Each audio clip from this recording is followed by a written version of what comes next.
Let's just say it out loud. Everyone is selfish, even the kind ones, even the ones who smile when you cry, even the ones who say, "I'm here for you." The truth is, most people don't actually care about you. They care about what being with you feels like. They care about how they look when they help you. They care about whether you make them feel needed, important, smart, admired. That's not necessarily evil. It's just how humans are wired. For self-preservation first, empathy second. We love convenience. We love control.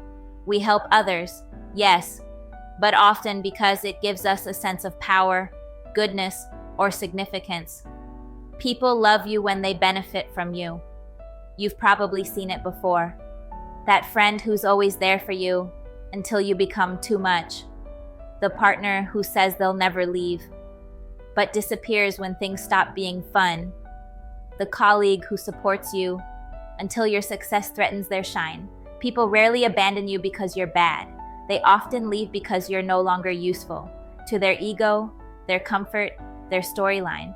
And worst of all, they won't admit it. They'll call it timing, energy, boundaries. They'll say, "I'm just not in the right space right now."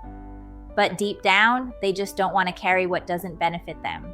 The polished version of selfishness. The new age of selfishness doesn't look like cruelty. It looks like protecting my peace. It sounds like I'm focusing on me. It hides behind spiritual quotes and mental health mantras, twisted just enough to excuse emotional neglect. And don't get me wrong, boundaries are healthy, but sometimes boundaries are just rebranded avoidance, a way to say, "I don't want to deal with your pain because it makes me uncomfortable." Helping others as long as it's convenient, listening until you talk too long, caring until you start needing them back. That's not compassion, that's transactional connection. Signs of pretty selfishness, but still selfish. Helping someone only when others are watching, so you can look generous, not be generous. Listening just to reply, not to understand, so you can prove you're wise, not present. Telling people you're strong when they need help, so you don't have to deal with their emotions.